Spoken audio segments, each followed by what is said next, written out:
I thought I was prepared, and I came and looked, and my little thing is gone. Okay, so here, it seems like I lose everything. I think my wife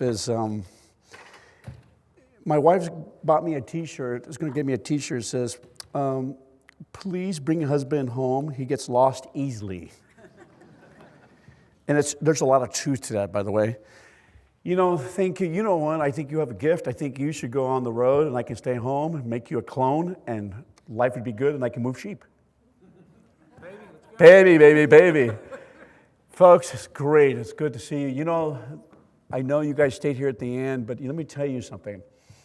Wasn't this amazing conference? It was amazing. I really, really appreciated it and how it was tied together with the human health.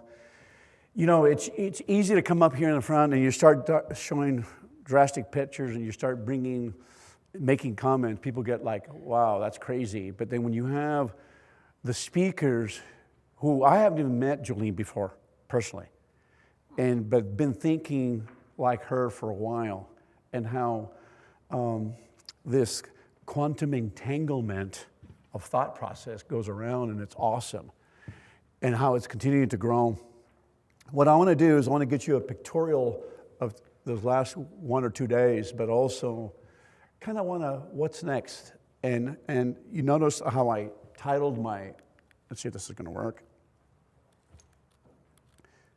Let's see. Yep.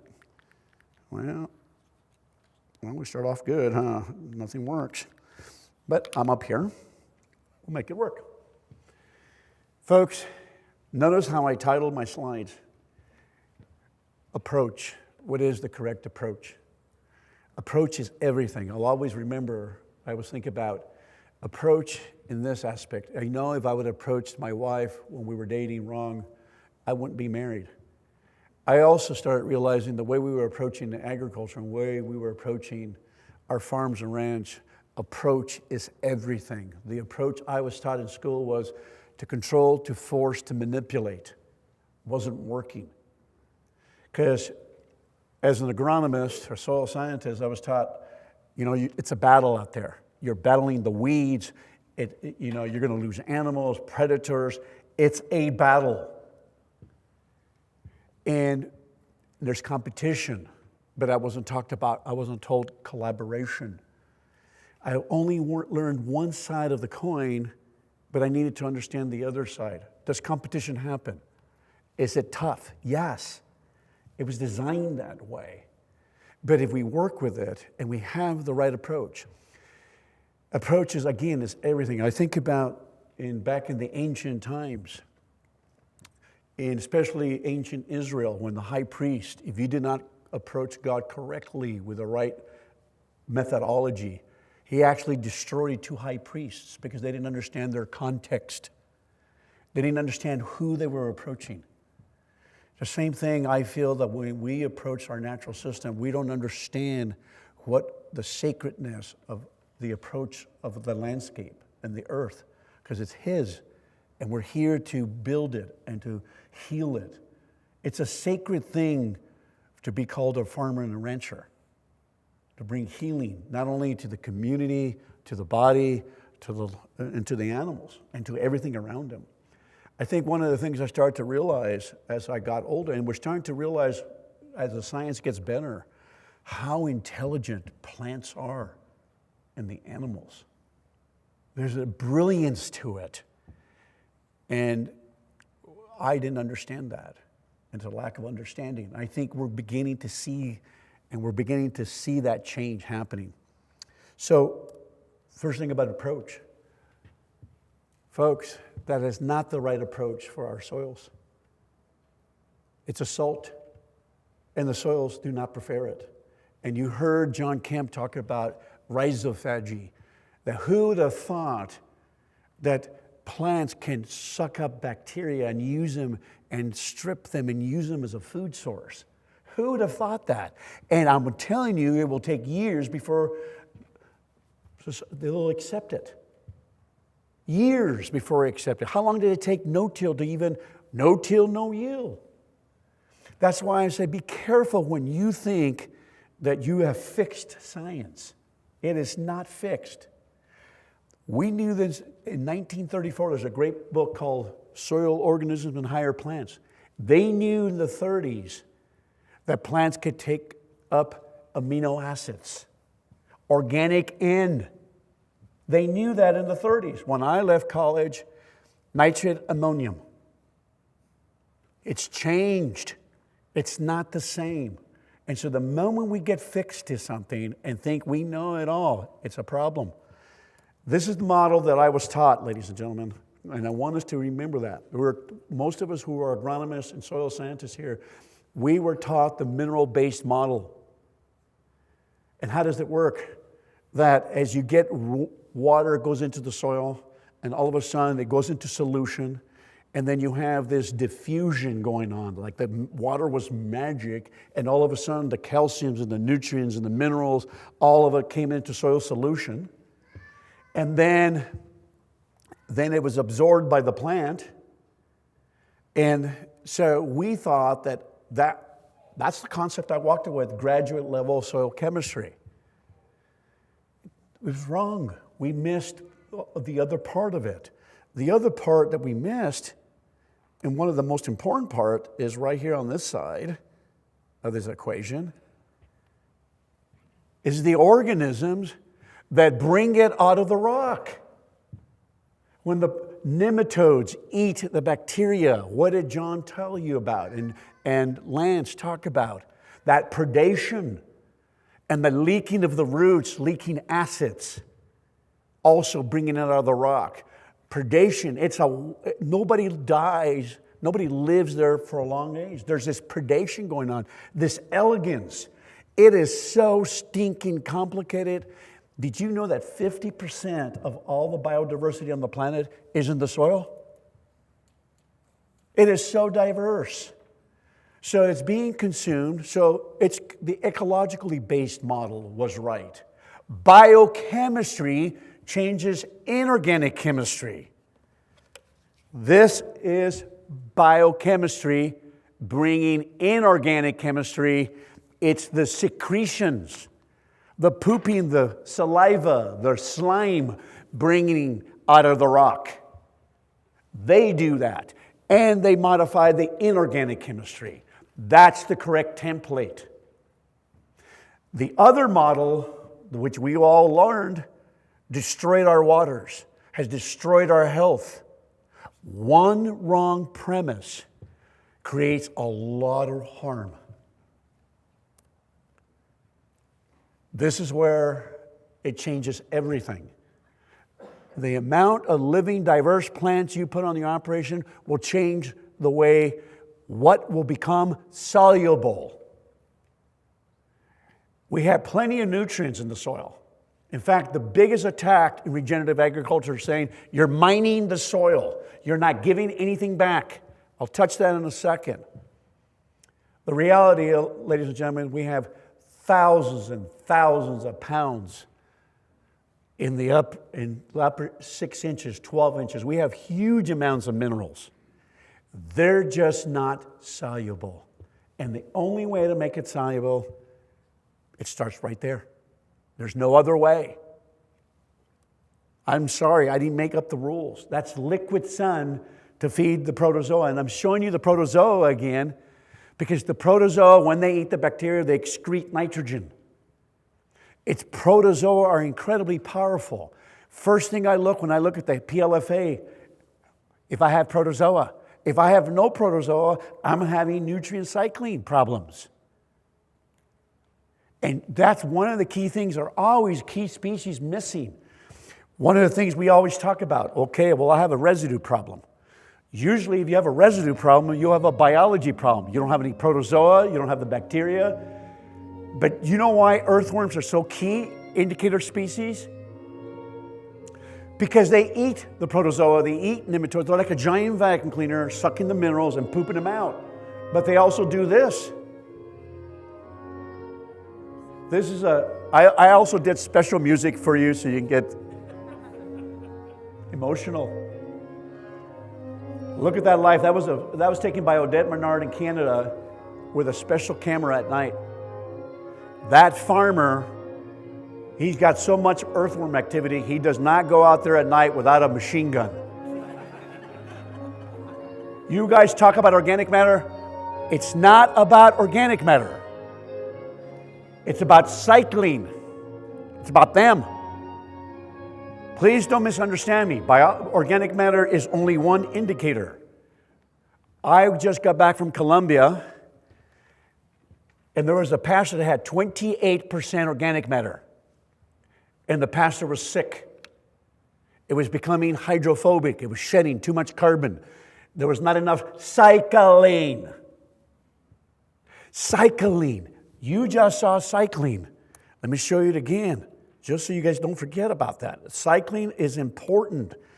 I'm not going to show the earthworm again, but that other thing where I show all the incorporation, they cycle it.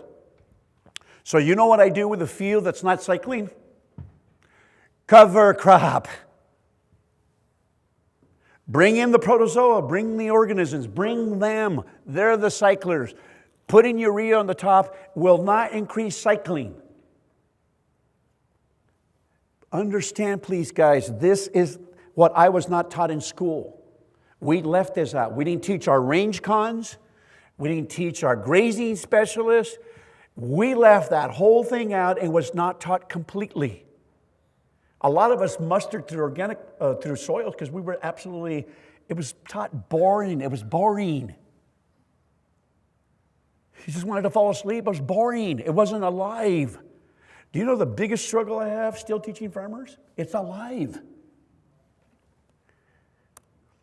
Soil has design. I told you I've been accused not reading. That I make things up. 1985, great paper called A Hierarchical Approach, showing all the spheres the soil has designed. Dr. Odom, Bear, all of them. Soil has design. First thing I do is pull the shovel. I want to see all those spheres present. Oh, by the way, there's another sphere I added called the phyllosphere. Phyllo meaning the surface of the leaf, where there's organisms called epiphytes. So when you spray raw milk, the plant responds. You know what caught me onto that, Dennis? When there was an article came out and it said, dairy farmer didn't know what to do with his organic raw milk, sprayed it on wheat, got a 10 bushel increase. I go, what? Because I thought sugar going down, lactose, the bacteria, they're going to be consumed.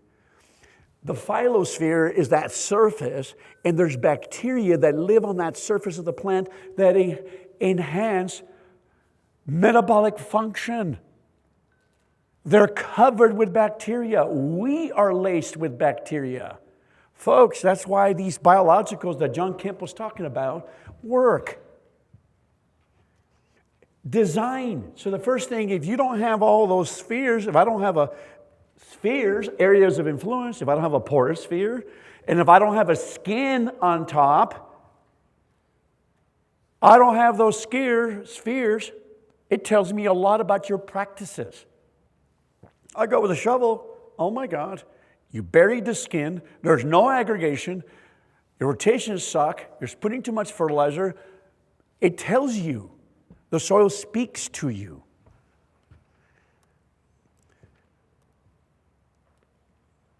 Look at the practical. Shovel. I went and taught in Brazil. There was 50 agronomists around it, farmed 50,000 acres. And I said, bring out your shovel. They looked at me like, no, I don't know if it was mistranslation because they speak Portuguese and I don't speak Portuguese. I said, where's your shovel? And they go, oh, you mean the pa? It's about this big. I would have been better with a spoon. Here's 50,000 acres and not one agronomist with a shovel. Why? That spheres are not complete. The picture on the right are all spheres present.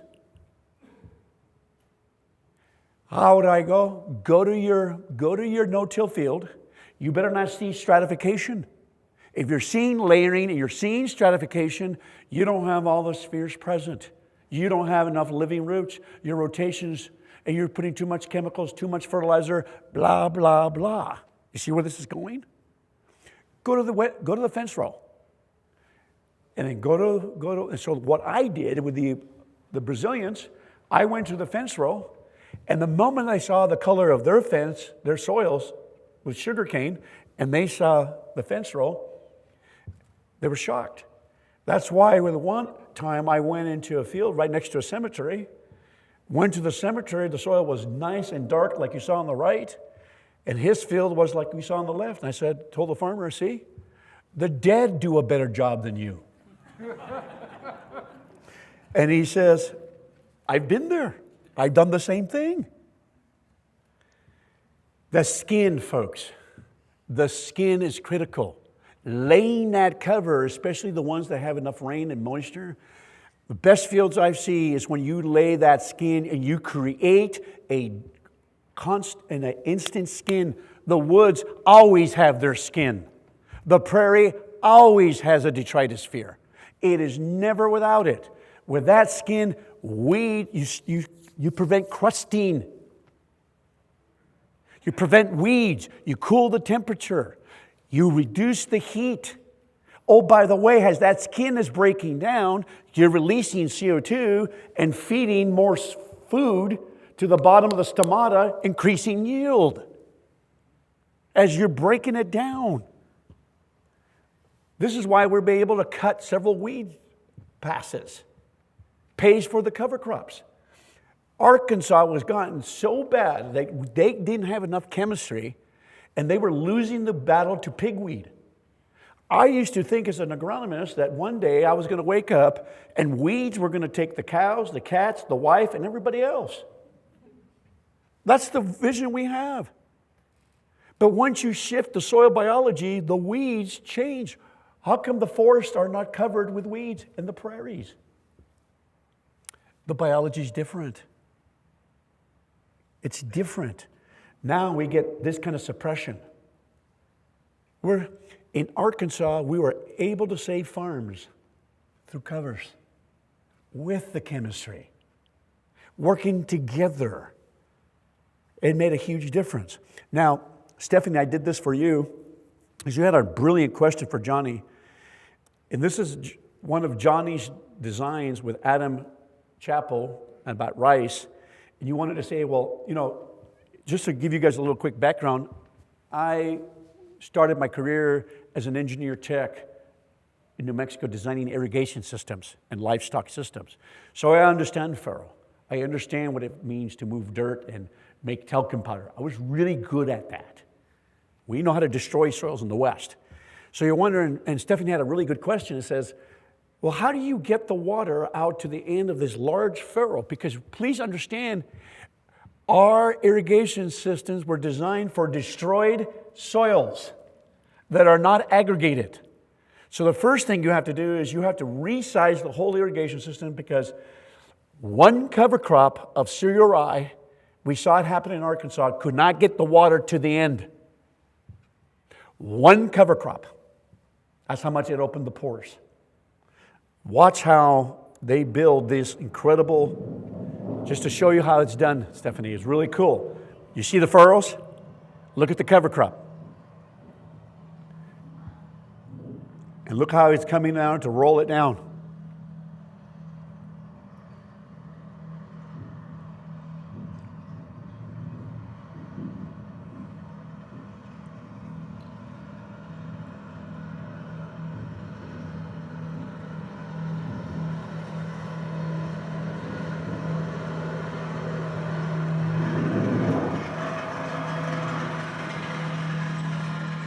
Then they come and plant corn, soybean,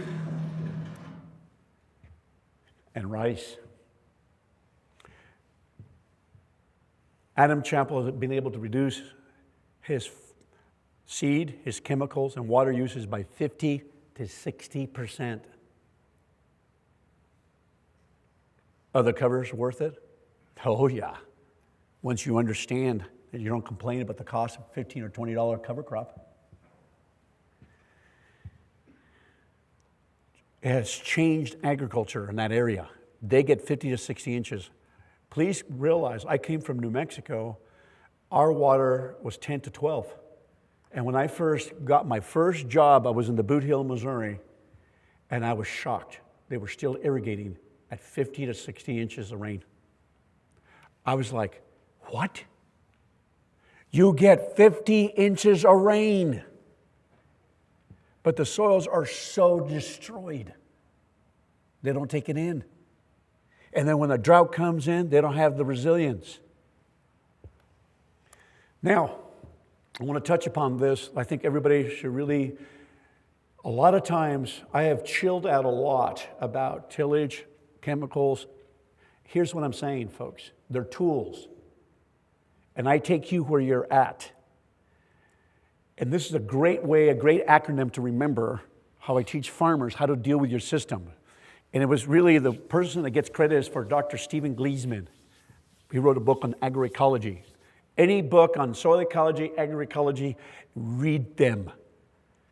I covered my library with them. Soil ecology, agroecology. If you're going to be a consultant, know your stuff. First one, frequency of your disturbance. How many tillage disturbances are you running? If you do an occasional one, the ecosystem can handle it, especially if you're doing covers. But if you do 3 or 4 operations like my poor organic brothers and sisters, I say, you till too much. And then I tell my no-tillers, you spray too much. Cut down the frequencies of spraying the most you can. The intensity of your disturbances. There's a reason why the highway department loves discs. They're great for destroying organic matter and killing the pore space. Great for making roads. The intensity is important. How toxic is your spray? The scale. Did you just, when you have an outbreak, do you just do that field? Or you do the whole farm, and then the neighbor hears you sprayed, and then they spray the whole county? How would we all like to be treated and says, okay, you know, just in case you can't get cancer, let's give you some chemo every day. That is our pest management, ladies and gentlemen, in this country at this current moment. That's how we do pest management. And one producer hears it, fear, ignorance, it spreads. Also timing. If I had, and I rutted a field, and if I had to disc an area that I just rutted, I just couldn't get to the field, you know when I would do my disturbance? When it's very cold, below 55 degrees. Because my bacteria are not, my coprotrophic bacteria are not going to eat all your aggregates and eat your lunch. Once you understand how the soil works, now does that give you a say, well, I'm going to go disrupt? No, you're still going to sever some hyphae, but you reduce the destruction. Remember what Lance said? The disking is the initial initiator. It brings oxygen into the system. Coprotrophic or R strategist bacteria go, ooh, there's a disturbance in the forest, and they start to cannibalize and eat the organic matter and eat the aggregates and give off CO2. Understand what's happening. They're there for a reason. They understand there's a disruption in the forest. They're the healers, and guess when they die, they release nitrogen and bring the weeds. Oh, by the way, you want weeds forever? Keep bringing them to the surface. Tillage, weeds love tillage. You're just redistributing to the top. Best way to control weeds. You ready? Write this down. YouTube University. There's a researcher. His name is Dr. Randy Anderson, weed ecologist. Dr. Randy, you know Randy, beautiful. He's got a great little piece on weeds. When I saw his video, I started to calm down. I said, chill. Ray, there's crickets, there's millipedes, there's earthworms. They all eat weed seeds, fungi. Oh my gosh, the ultraviolet light, freezing, thawing, destroy weed seeds. When you make your soil more fungal because you put more covers, it changes the communities. Isn't that cool? Nature regulates itself. We will never control it with pesticides. Never. We are getting our butts kicked. We're losing. They don't even know what to put together anymore. Understand the difference between acute stress and chronic stress. If you go eat fast food once in a while, that's an acute stress. But you eat it every day and you eat it with the wrong oils, like what our beloved dietitian told us, that's chronic stress. The body can't handle it. Then you have chronic disease, and we are horrible in the medical field for taking care of chronic disease. The only way I go to the doctor is I'm nearly dead. We've been using natural people, using holistic medicine, because my wife had autoimmune. I knew what they were going to do. They were going to pull the thyroid out, chemo it. Now, thank God I went to John Kemp's wife, who's an excellent practitioner of natural medicine. Now my wife got rid of all the luminotoxicity. It's slow, but it works because it's using the right approach, using nature's molecules, not your approach.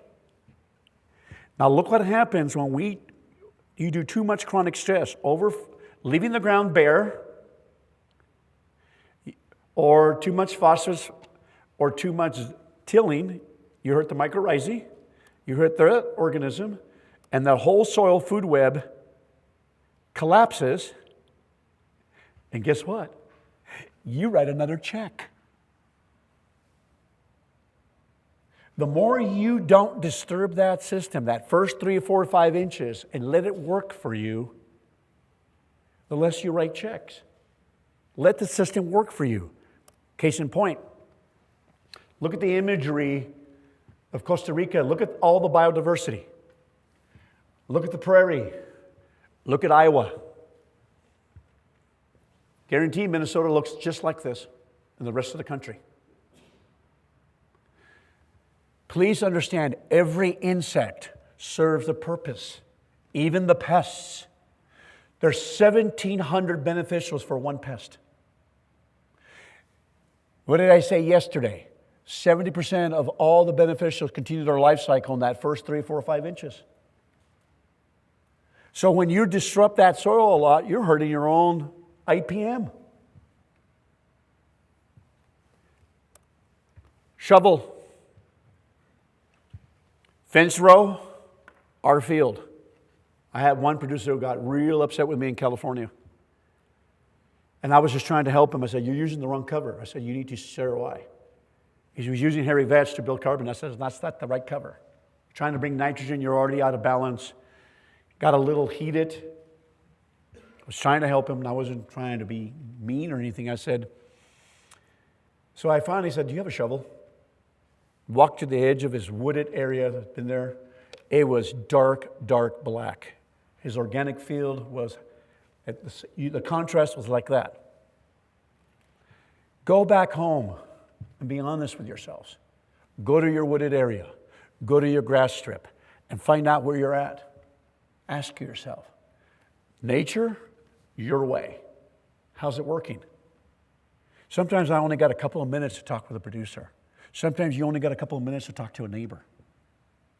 Johnny didn't share this story with you, but Johnny said, I couldn't find an earthworm for that huck. He found it at the edge of the field. And he said, what's wrong with my field?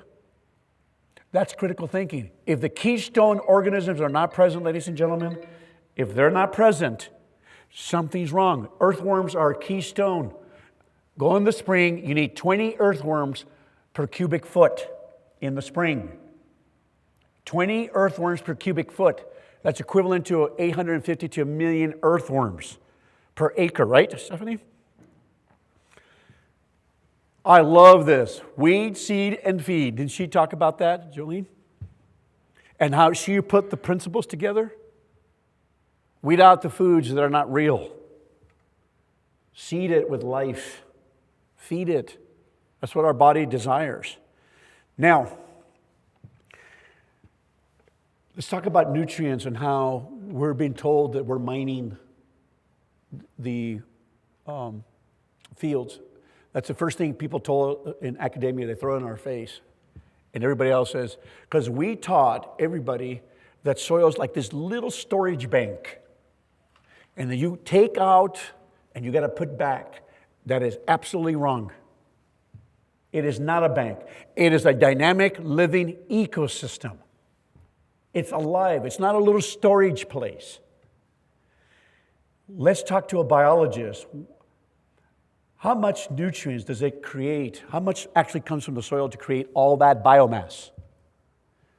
Those big trees. Let's ask a biologist. Watch this little video. Are we going to have speakers? Yep. Just a little more. Oh, it might grow to be a tree that towers over you.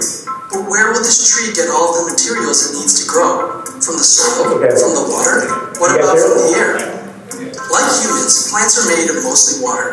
But when you take away the water, where does the rest of the plant's mass come from? If you remove the water from our bodies, you would find that carbon makes up most of the rest of our mass, or weight. The same is true for plants. Humans and animals get carbon from the food they eat, which is often plants. So where do you think the plants get carbon? They get it from the air. The air around you seems empty, but it's not. Air is made of tiny bits called molecules.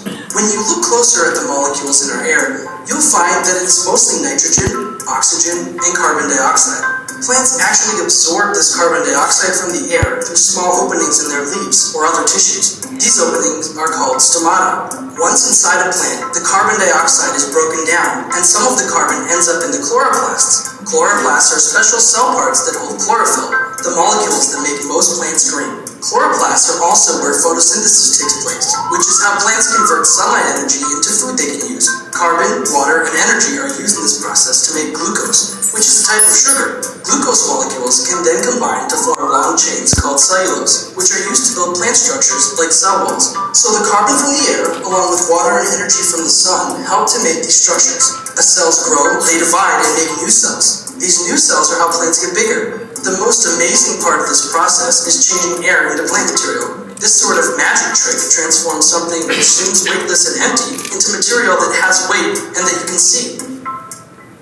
From a tiny seedling to a tall tree making seeds of its own, plants grow by pulling carbon out of the air. So in the end, plants really are made out of thin air. So you know what's the amazing thing? Sonny and I went and saw those trees. 4.2 million pounds and 3.99 came from the air. It is these carbon molecules creating these hemicellulose, creating this waffling layering, creating the biomass and all the water. Less than 2% comes from the soil.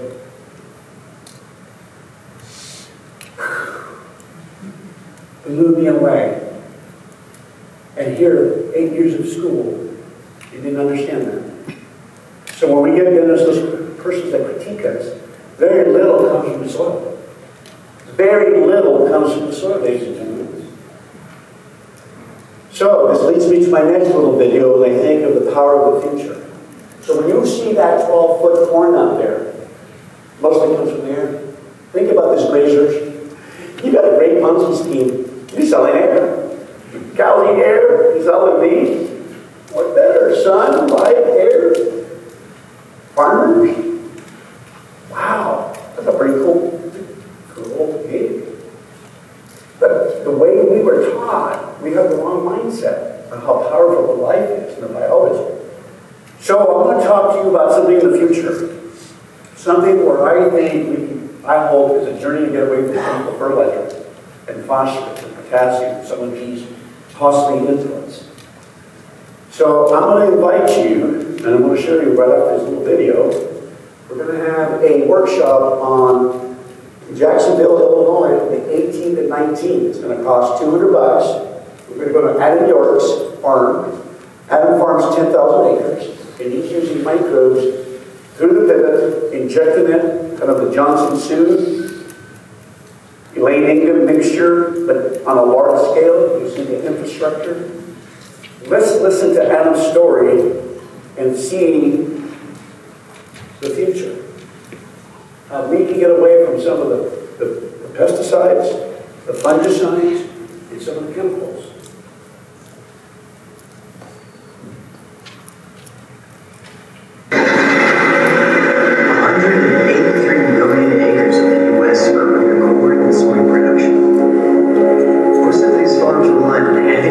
Pesticides, fertilizers, herbicides, and tilling, which ends up causing extensive damage to the soil, not to mention farmers' pocketbook. Every year, farmers' margins get tighter and tighter as input costs rise, prices stay flat, and weather becomes more chaotic. But what's the alternative? Adam York and Brad Hobrook were two farmers who were fed up with the cost and damage from chemical farming. So they reached out to soil biologist Todd Harrington to see how they can prepare their soil and protect their livelihood.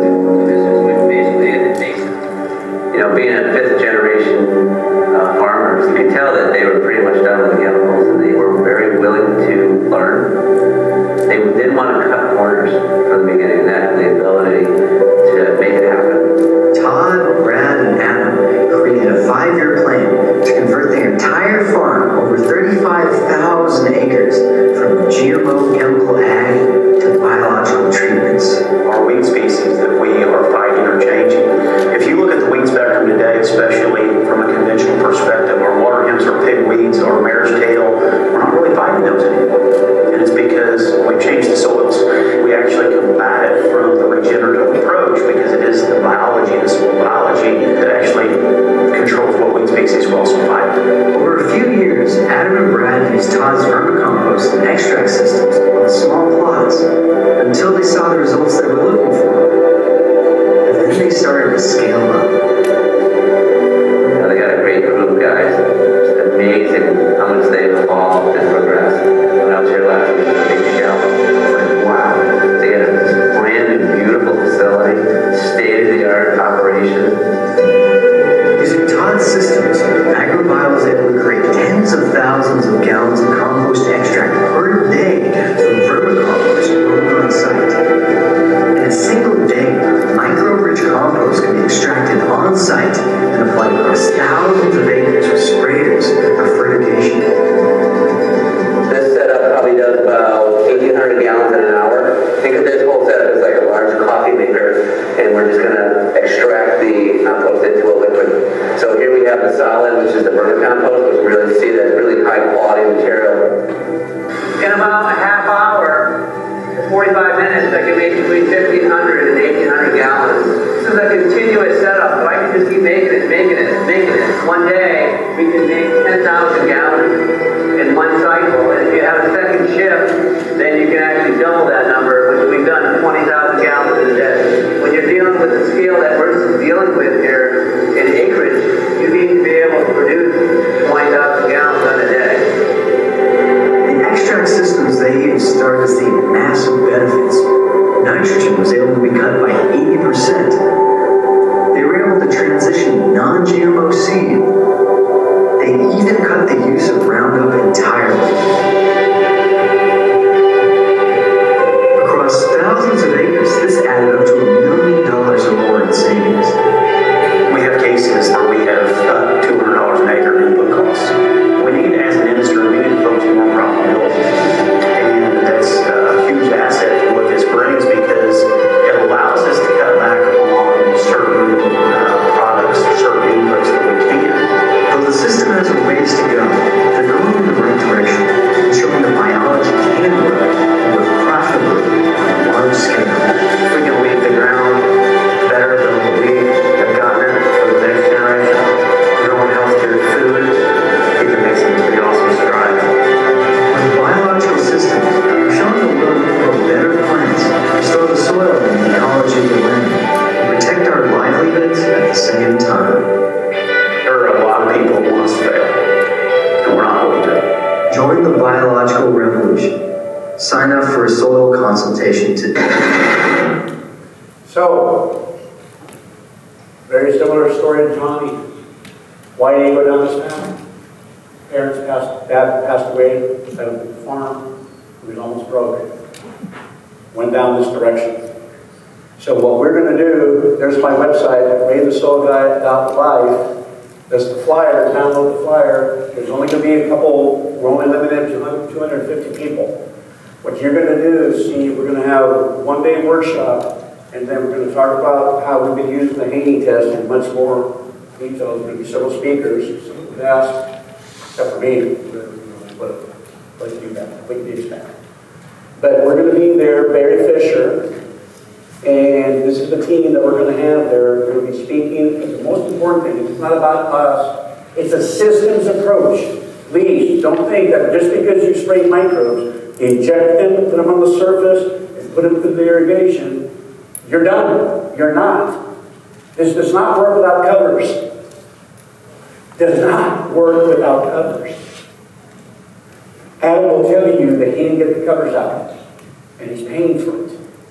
I said, Adam, you did it the hard way. You did the most complex. You know how hard it is to build biology and permaculture? Todd Harrington studied under Elaine for years, and he knows how to size it up. He's got an engineering mind and a biological mind. We work together. People from all over the world are coming. We've got persons from Nicaragua, people from Mexico are coming, because you know why? They're sick and tired of being controlled by the chemical companies.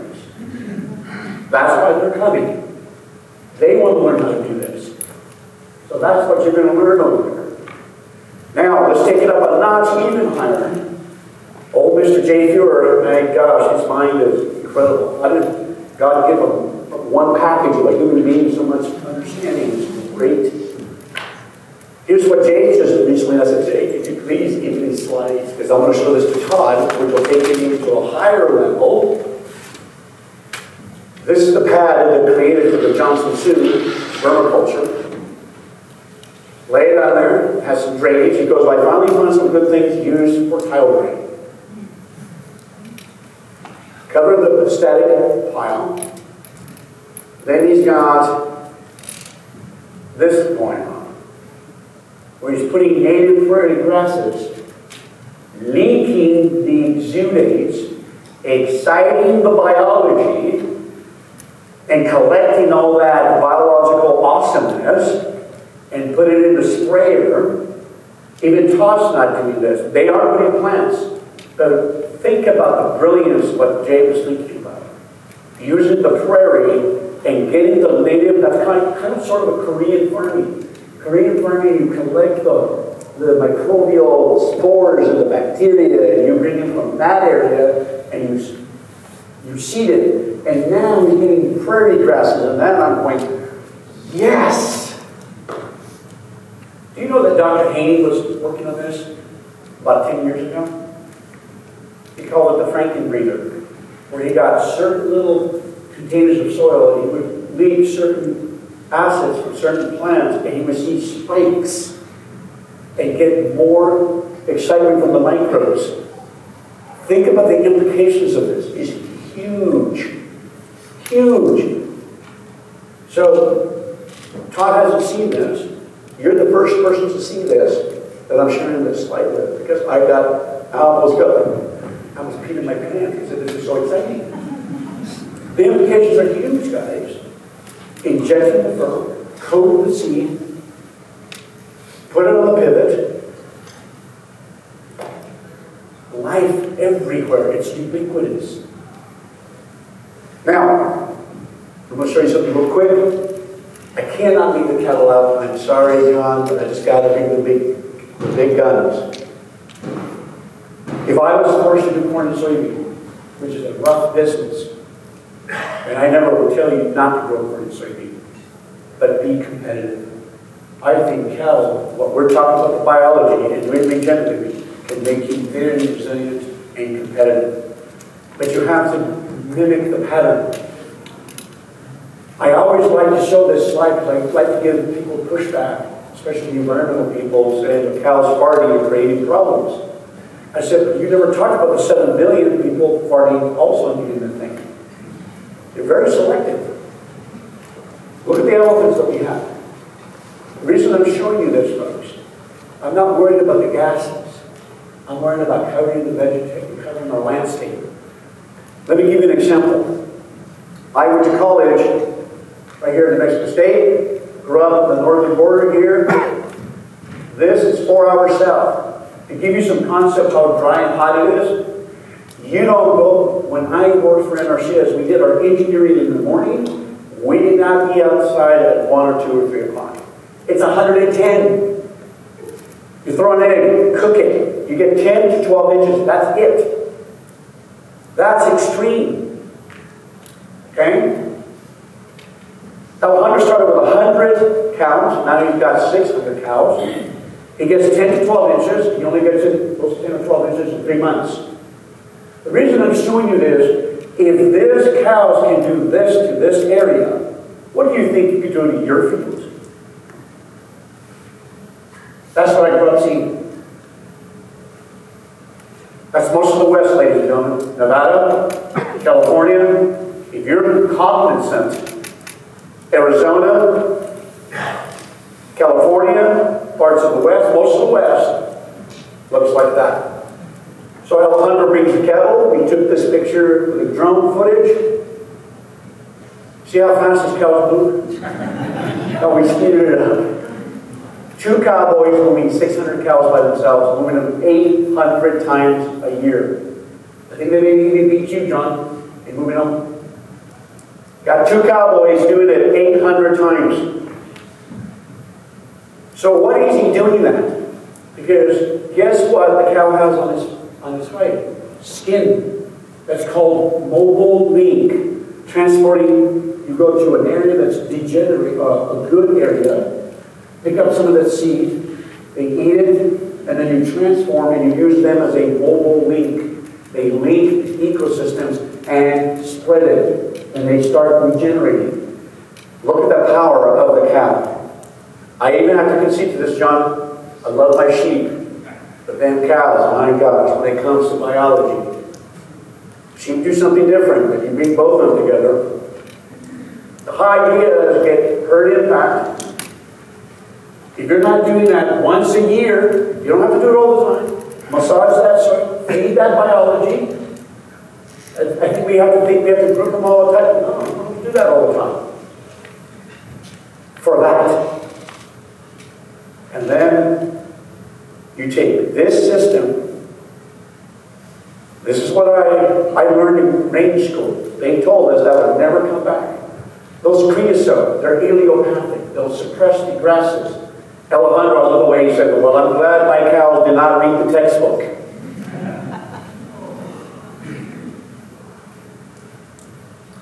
You know, when I saw his ranch, I had tears. Because I grew up seeing this. I thought that's normal. When my forefathers and Mark's forefathers came 400 years ago, this is what they saw. And if you read the Catholic diaries, the grass up to the stirrup, Alejandro healed his ranch. The cows did that, the biology did, not any plant. This is why I get so much pushback that the planet is going to die and be burned up. And young people don't want to have kids because they keep listening to news and there's no hope. I have hope. We're going to heal this planet. Look at this video taken in October. You go and you drive 80 miles, 40 miles out of the dirt road, on the paved road, and you go through nothing but desert, and then you come to an oasis.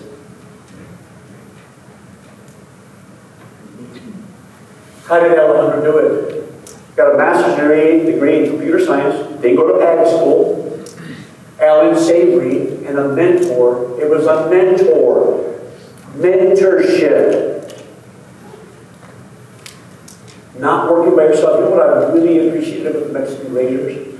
They work in community. They have nobody else. I said, Alejandro, does the government help you? He goes, we don't want them there. They might take our land away. I don't think we understand how some other people have to go through. So the first thing we need to do before we put up the journey is this. Get rid of our mindless obedience to the things we've been taught in the past. Don't be social conditioned. Be adaptive. How do you know that good information come in? I always question, if it's not the Creator's way, if it's not mimicking nature, go away. If it's the wrong molecules in my body or the natural system, I don't want it. I spent 8 years doing it the other way. Don't work. Real simple. Then you can go, you can say BS, BS, and yes, and you go through it. Even with my human body. So here's what we're going to learn. Understand the principles and get good data. This slide goes to Rick Clark. He gets credit for that. Then you make good decisions. Then you put yourself in a position of strength. We are guessing. I'm going to ask a question. Producers, how many of you have calibrated your soils? Calibrate means 0 fertilizer, half rate, full rate, and done it for a couple of years in check strips. Raise your hand. That's what I expected. The rest of us are writing checks and throwing money away. Thanks, Lakers. And John, why am I not surprised? Because we're pissing money away. Because you don't have a 0 check, you don't know what your microbes are doing by themselves. You've got to have a 0 check. Stop giving your money away. And I will only use the Haney test. Why? Because it only tells me the organic, it's the only test that gives me credit for the organic nitrogen. Lance won't come out here and tell you that. Because you'll say, oh, yeah, you got a Haney soil lab. I'm with the virus that spread the Haney test all over the place. I met Rick in 2011 because I knew our soil tests were wrong. I don't give credit for it. It's not about me. But when I heard Rick, the right approach, biomimicry, the way the soil test is designed, we tried it. You know where I sent the test first? To the Jerusalem of soil health, North Dakota. Jay Fuhrer, Gabe, I want you to test this test, see if it makes any sense to you. I didn't work by myself. We worked in community. Who's really good at this? Check strips and that young man, he's excellent. Russell Hendrick, 459 bushel in North Carolina, where the soils are, he had the most graded soils. You know what makes that young man very special? Several things. He's very intentional. Until you get like this with cover crops, you don't understand still. This is what he did. I'll never forget the story. He said there was a field, even December's late for covers in North Carolina. He said, I have one 20-acre field. So he hired a bunch of high school kids that were in trouble, went to a local hardware store, bought little seeders, and they seeded 20 acres by hand. If you're not that intentional, you still don't understand how the soil works. He does not miss the covers. And he puts check strips. And you know what else he does really well? He's a giver. You know all these corn champions? They won't share anything. You call him right there, he'll share everything with you. He's a giver. You know, that's what I noticed about Regen. A majority of them, they give. They care about the community. That young man has given a lot. And he's taken a lot of heat also from the universities. After finally he shut them down. It all happened at NC State in Georgia, where they said, well, Russell, we don't want you talking about the Haney test anymore. Russell said, you know what, I'm tired of you guys, because there was a battle. And I left North Carolina at the right time. But I was there at the same time. We were getting a lot of pushback. So finally, Russell said, okay, let's do this. We'll do a 5-year study, and we'll get a white paper written out of it. That's the deal. Whoever wins, the other person has to shut up about their tests. NC State used their methodology. Georgia used their methodology, mineralization, they got the biomass and did prediction models. Guess who won? 80 guys won the first year by 80. Second year wins again. 30-year wins again, and guess what happens? One of the professors gets pissed off, says you're mining the soil, took off. The other one retires, and we never got our white paper. Yeah, and you know what I now realize? That's why I can buy another t-shirt. I've only met one non-biased scientist. They were dead. We're all biased, ladies and gentlemen. I'm biased. I already told you my bias. Towards the creation, nature. I'm biased. I was biased the other way. I'm telling you my bias. That's my filters now. But they're the correct filters. So please understand that science is very biased. Very biased. I have a Regenerative professor trying to get his paper published. 2 passed it, 1 didn't like it. Is that our science? Let me show you how incredible the Haney test is in video. I actually grabbed it from Facebook, and Russell posted it. This is why such a large controversy and why I don't like to do the soil test for me personally. You see how big this is? This is one of the fields. Got another field back there, another field over there. So here we have Haney test. There's about a 40-inch gap right there. And then all of this is mailing 3. And then look right there. Goes back to Haney test.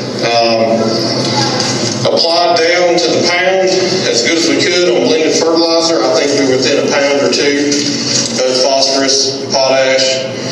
Put in micronutrients. We are farming this how the Mealy 3 said to farm it. It's got Haney on both sides. There's another Mealy 3 down there. So that's how we're doing it. And I mean, if you can. You know, every season, it always does check strips. Very few farmers do it. Every year he's doing his own research. He doesn't wait for anybody. So it's very critical. That's why I can tell you there was a 20 or 30 bushel difference between those soybeans. The approach matters. Haney is the right approach. What I love about Haney is he will tell you it rains water. The acids, why are we forcing things off the cattle exchange site? Rivalry. You heard Lance. The right approach. And you know how much pushback to get to that test? Thank God he didn't go through the sanctuary of academia. The farmers would have never seen it. Now, here's what I recommend. I want you to write this website down. We're going to watch a little video because I think this is where we're going to go next. We're going to start building little communities. And let me give you an example. In ancient times, I love using the analogy of the 12 disciples. Everybody hated Christians back then. The Jews hated them. The Romans hated them. They all grew together in little, and they met homes because they were eviscerated. They were hated. And so they would meet and look at homes. Very similar to what you guys in the regen space are. They're treated horribly in the community. You're looked at like you're a freak from the zoo. But we're the whole dream now, and what Tony and I were talking about, and Marty and Wisconsin, are doing is creating these little churches, little communities of regen farmers where they talk to each other, and they work with each other, and they help each other out. Please remember, it starts with 12 fishermen. There's 2 billion professing Christians and growing in Latin and Africa. The power of community is huge. That's what we want to do. And Soil Health Coalition here in Minnesota, creating these communities where we help the early innovators, you in here, to be successful. Not the rest. We'll talk about that in a second. Let me me show you what Nebraska is doing, and I think we can model it.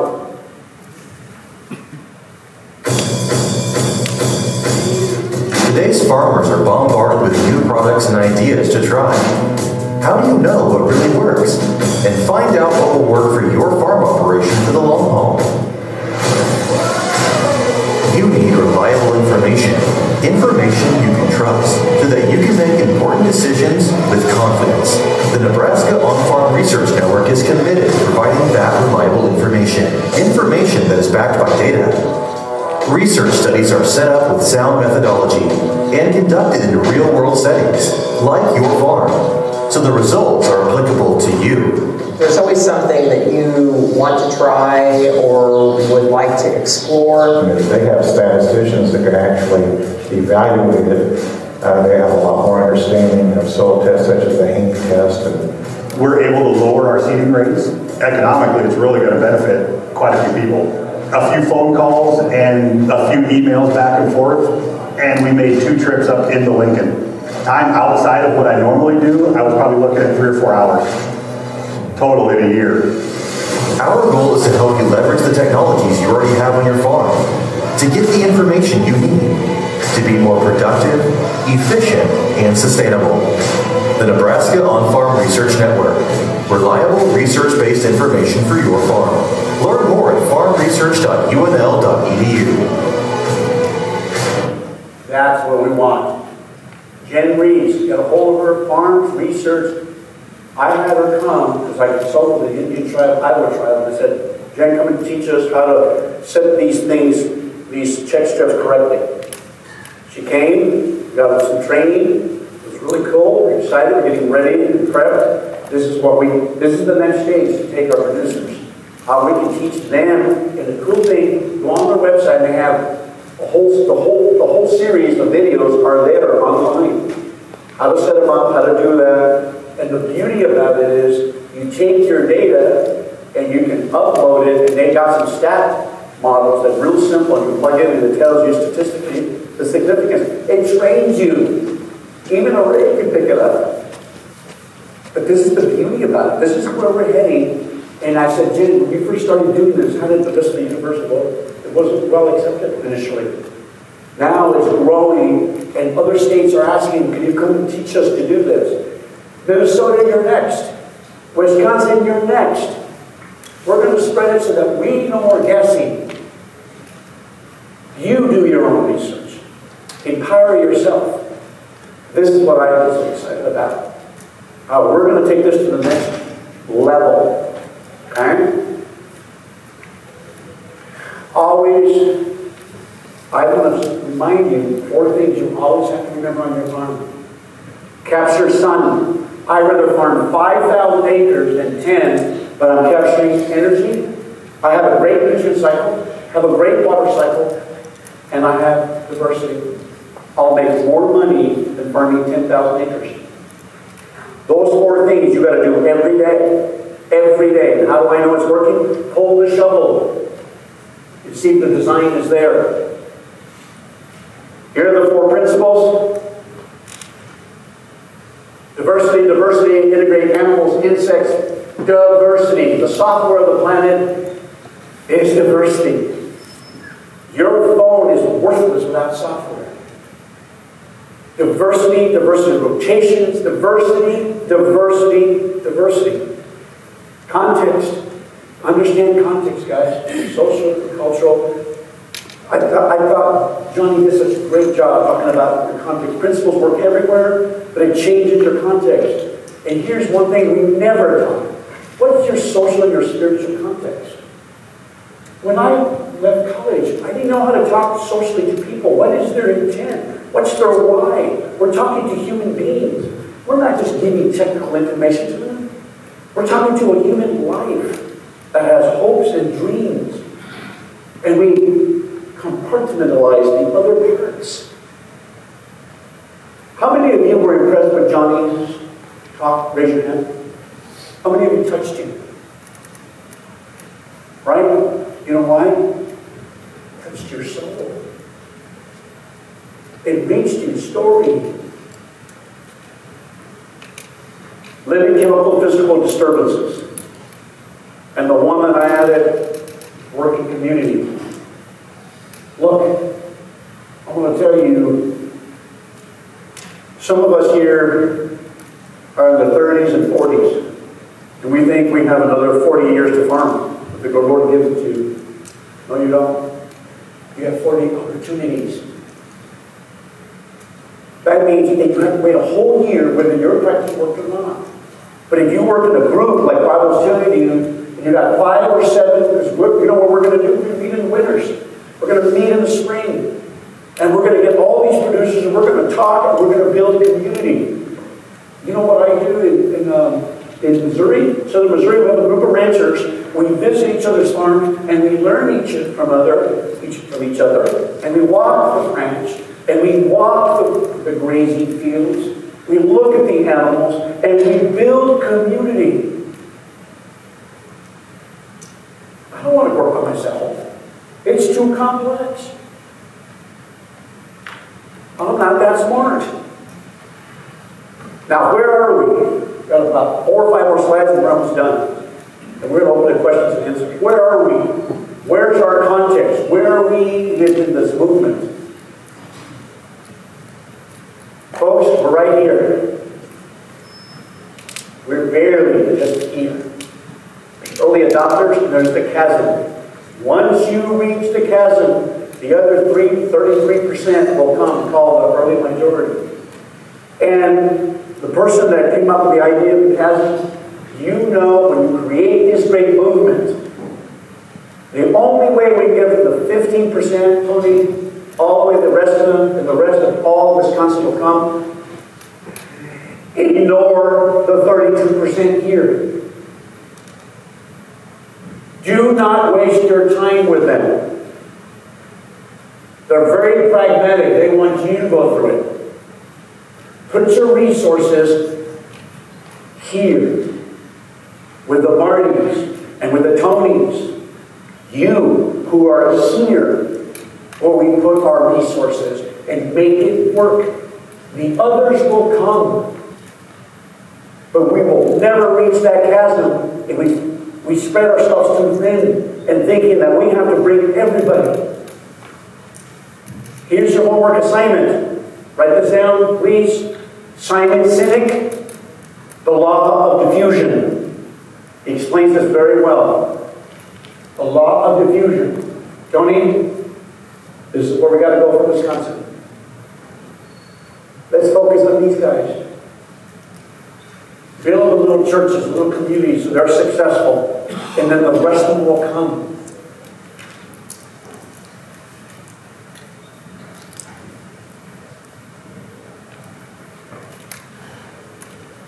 First thing is, I love this saying by Friedrich Nietzsche. Nietzsche says, "He who has a mind for which to live can bear almost any how." What is our how? What is our why? Why are we here? Is it here just to make a profit? Is it here just to be a corn and soybean person? Or are we here to heal the planet and heal the communities and heal and be a catalyst of healing? What is your why? Why are we here? I consider you guys very special being here. Do you know why? There's 2 reasons. You spend money to be here. 2, you put your precious time to be here. It already sets you apart. You're the early innovators. You're the next healers of our planet. I really believe that. I see it in you. All of us are in part of this together. It's not just me, it's all of us. What Tony and Marty have done for Wisconsin, oh my gosh, he came to one of these and he set fire. Why? Because he loves Wisconsin and loves the people. He has the right why. Please buy that book, it's a good chance. And here's Simon Sinek, but I'm not going to play it because I don't have time. But there he is. Here's the biggest mistake companies make when they're doing video. It's amazing. This question comes up a lot. Hold on a second. And go back. Now, how many want to hear? You've got 9 minutes. How many don't want to go home? Raise your hand. Don't hurt my feelings. Who wants to hear it? Wow. I'm so proud of you. Now you don't have to go home and do your homework. Same it. My grandson hates homework. Let's watch because it's really powerful. I think it's worth watching. Here's the biggest mistake companies make when they're doing cultural transformations. They treat it like it's a marketing campaign. Where here's the launch date, right? And here are all the programs we're going to make everybody go through. And here are all the PowerPoints, and here are all the executives that are going to give the PowerPoints. You're nodding yes, I'm getting something right. Right? And then it doesn't work. Or people are resistant, or fight, or don't show up, or even sabotage. And it's all well-intended. It's imperfect. And sometimes we get the cultural thing wrong, or the timing wrong, but it's all well-intended, and it falls flat, and it's a big waste of time and a big waste of money, and we're right back where we started. Right? There's something called the law of diffusion of innovations.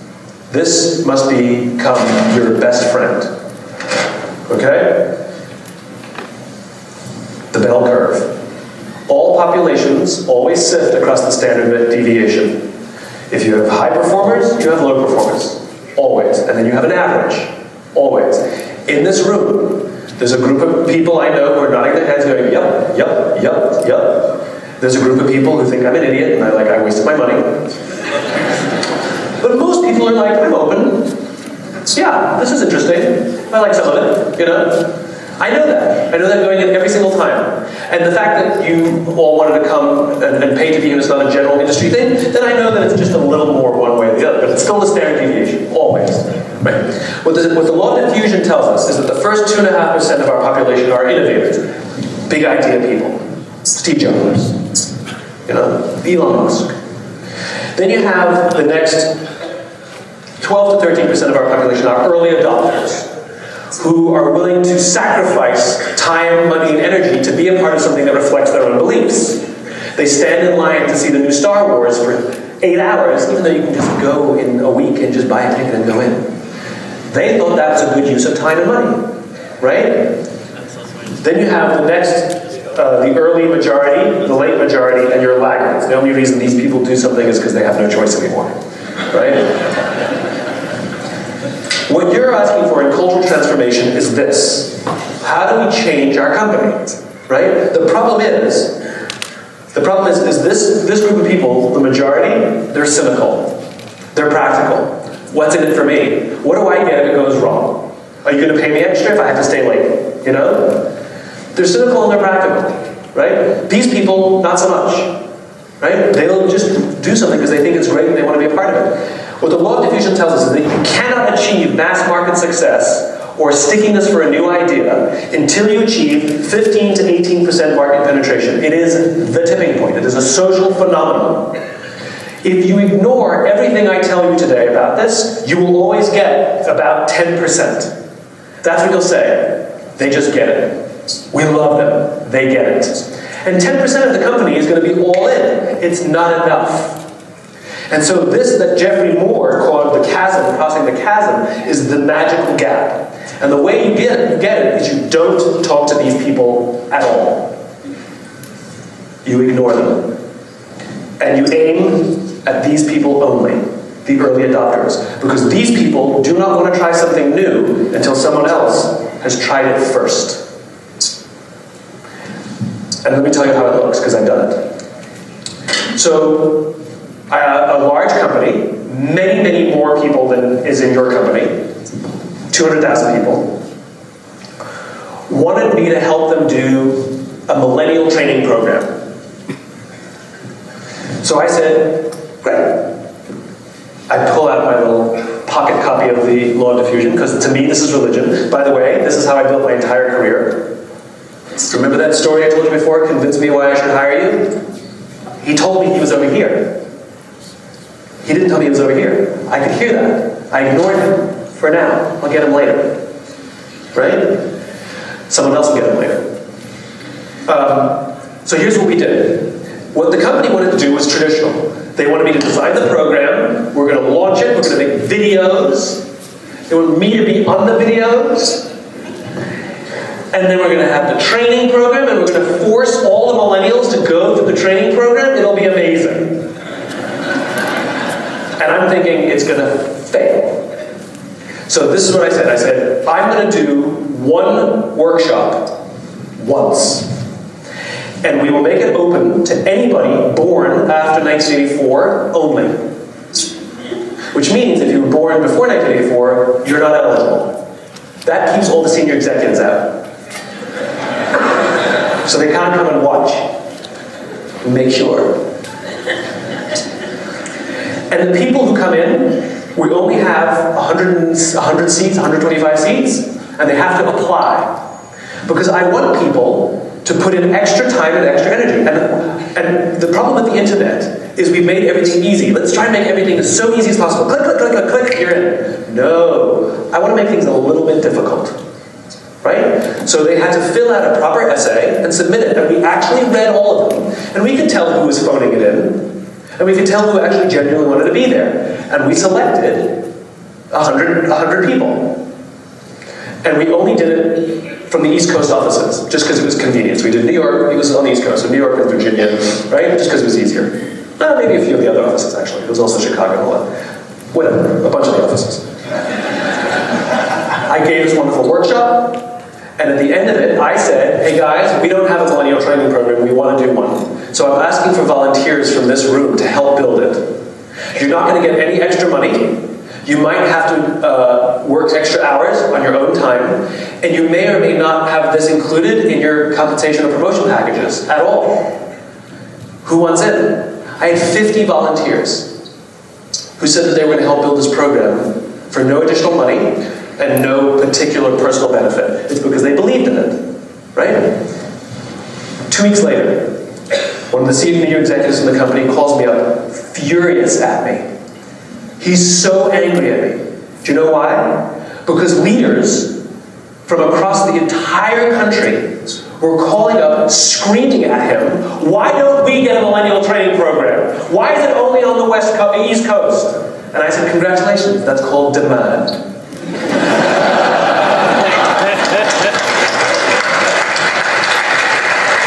Because they all went back to work and said, this is amazing. Right? Had I done it the traditional way, those same leaders would have called up and yelled, why do I have to give up my people for an hour and a half every week? I am busy. We don't need this. Would have been the exact same response.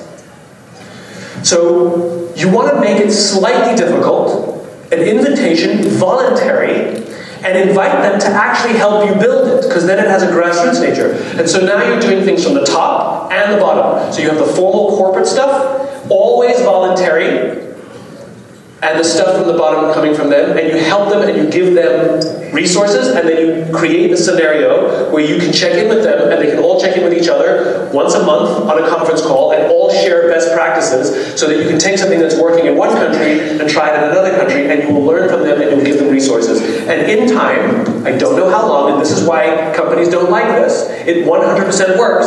I just don't know how long. 1 year, 2 years, 3 years, I don't know. Depends on the company, depends on the size, depends on the culture. I don't know. It 100% works. So if you're comfortable with the fact that it'll work, we just don't know when, this is your best friend. Your early adopters. And you got it, Tony. See what I'm saying? Be careful who we bring in our groups.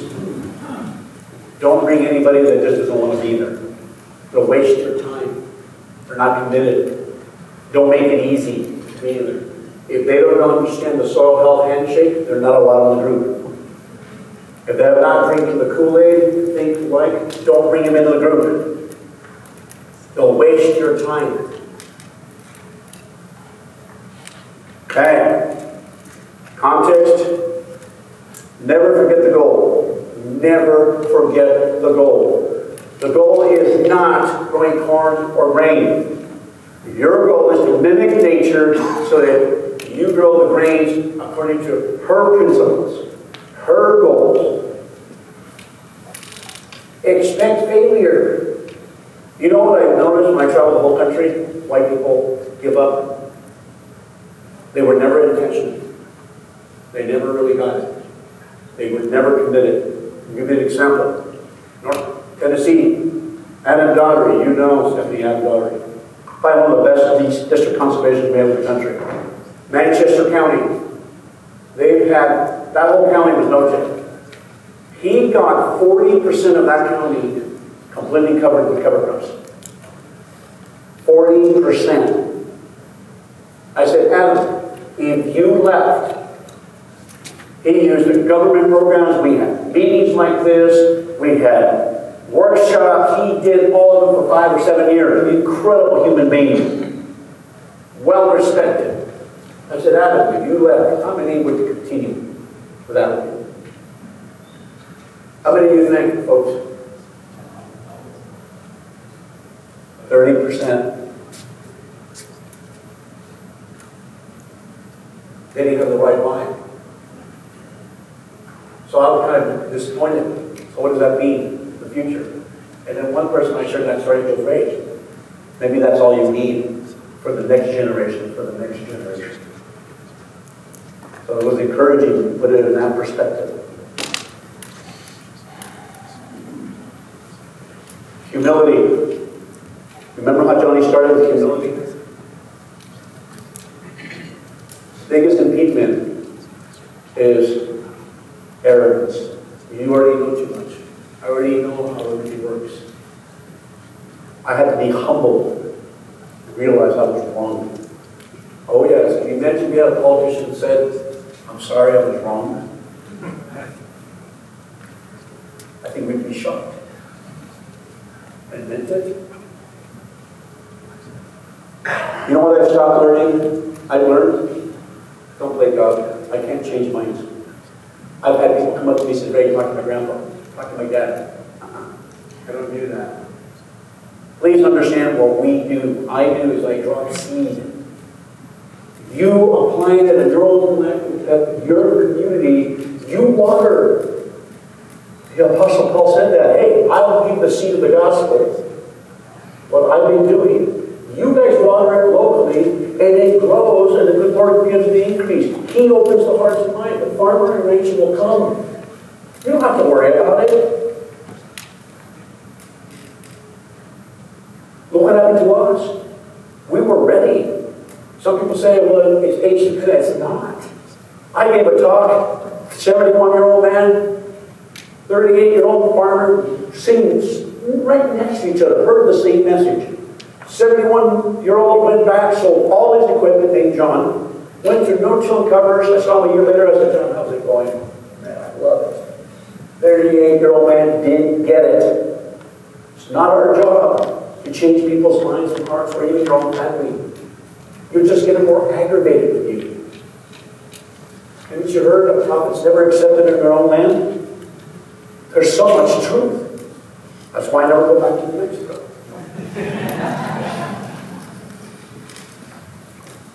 Live by example. Your farm, I have heard stories that will blow you away. How farmers watching you have changed. They watch you every day. Our job is to learn to listen, to exhort, and to encourage. Understand the 80-20 rule. Alejandro really put it well. He says Americans spend 80% of their time on their lower 20% of the herd. Should be focusing 80% on the upper 20% of the herd. The lower 20% of the herd go to freezer camp. Because you're building the genetics. You're the one. Careful how you spend 80% of your time. Spend 80% of the time that will give you the most return. Usually 20% of that concentrated effort gives you 80% of the return. Careful how you spend your time with people, because they will wear you out. Be very focused on how you spend your time. I think this is where we failed as an agency. We concentrated thinking we were going to bring everybody in like a giant net. Wrong approach. The way the gospel changed is because people saw their lives change, and it spread to the whole Roman world. please don't work by yourself. Don't do it. You'll spend the rest of your life figuring it out. It's too complex. You'll build community and friendship. It's not a competition. It's an opportunity for service. I am very committed, and I know a lot of you are committed to healing the planet and giving our youth hope, because they have no hope. Give others the credit. Tony's really good at that, and Marty, most of them. All of you in Minnesota are amazing. Folks, be well read. Read every book on soil ecology, agroecology you can read if you're going to be a consultant. Be a sharp tool. I tell NRCS employees, read. I would read textbooks because I had to know more than the PhDs when it came to soil ecology. I had to stand toe-to-toe with them. Dennis has to stand toe-to-toe because he's an agronomist. They're always going to question, but Dennis, I'm a man. Dennis has to be a sharp tool. Not a blunt sledgehammer. You have to be sharp. Know your stuff. I'd rather be well-read than well-educated. You can go to the best schools in the world and read the wrong books. You're still lost. It's good to have both, but it's rare that I come across that. Be well-read. Know your stuff. You know, another thing I told NRCS employees to do, keep your mouth shut. Don't let anybody know you're doing good things, because they'll stop you. Do your own science. You calibrate your own soils. Calibrate means, where is your soils at? Are they producing 150 bushel corn with zero? Where are they at? Let them speak to you. Let the microbes speak to you. You can't do that without a check strip and using the right soil test. Okay? I want you to do me a favor. Now, I do want you to go and do this. Take a picture of it. I want you to go to YouTube, and I want you to type the Milgram experiment. This will bog your mind about human behavior. It shocked the world. This will sober you up why regenerative agriculture is so difficult and why it was so quick to do COVID and force everybody to take the shot. Because we believe people with authority, because you have a PhD or you have a white jacket or you're very intelligent. The Milgram experiment shows that people will kill you just because they perceive somebody has the authority. This experiment started in 1960, and it was done by CIA to show why the Germans were so willing to kill 6 million Jews. I read the book, watched the video. It is fascinating, what you'll find out about human nature. I'll leave you with the last slide, and then we're going to open for questions. I love this. God says, we scientists don't know how to do that. I used to think the top environmental problems of biodiversity loss, ecosystem collapse, and climate change. I thought that 30 years of good science could address these problems. This is what I was wrong. The top environmental problems are selfishness, greed, and apathy. And to deal with this, we need a spiritual, cultural transformation. And we scientists do not know how to do that.